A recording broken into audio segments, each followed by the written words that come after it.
Kitatta n'abantu abalala 12 bavunaanibwa emisango egy'enjawulo omuli okubeera n'ebyokulwanyisa sako ebyambalo by'amagye. Bannamateeka ba Kitatta nga bakulembeddwamu Shaban Sanyo baliko ebibuuzo bye basolezza omujulizi okuva ku ludda olwabi Richard Kasayija. Wabula mu kusooka oludda olwabi lwaleero lutegeezezza nga Kasayija bwe yali tayitiddwa okujja mu kkooti olwaleero ekyayimiriza emirimu gya kkooti eno okumala essaawa nnamba nga bannamateeka b'abasibe boogera nabo ku biyinza okuddirira.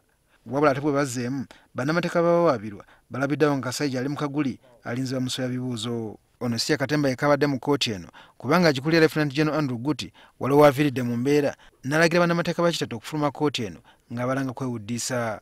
Entabo evudde ku bannamateeka bano okubuuzibwa obanga balina okwemulugunya kwonna ku bammemba ba kkooti eno abakalayizibwa. Bannamateeka ne baddamu tebasobola kwanukula ku lw'abantu baabwe ekinyinyiza ssentebe wa kkooti eno n'alagira bafulume. You are still in the mess because you look to be confused, you Paul.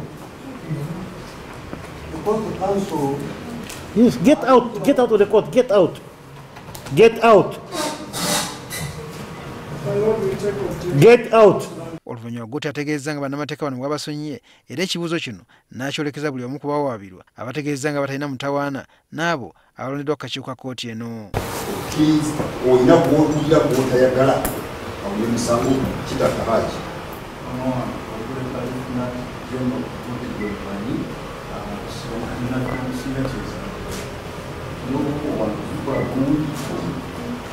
Bannamateeka babuuzizza omujulizi w'oludda olwabi nga Kasayija anyonyole ku byayogera nga 21 Mei 2018 ku bikwatagana n'engeri Kitatta gyakwatibwamu nga 2 January omwaka guno ne ku bikwatagana ne pisita eya zaabu yalagibwa kkooti. Mu bujulizi bwa Kasayija yalaga kkooti emmundu 3 ebyambalo by'amagye enkoofiira n'ebirala byategeeza nti byasangibwa ne Kitatta mu kisenge kya wooteeri emu esangibwa Wakaliga gye yali yeekukumye.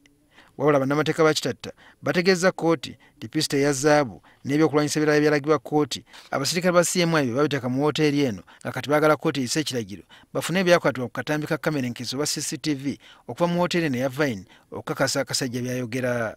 Vidiyo kuva ine hotel eragira ddala nti tewaali nti golden pistol kale tugisabye kkooti etuganye naye kati cross examination ekomyawo nga kkooti negamba ajjako mawutu mu cross examination naye nga ffe tubuuziza nti bwe tuleeta surveillance camera recording zonna ku lunaku olwo osobola tulaga pistol.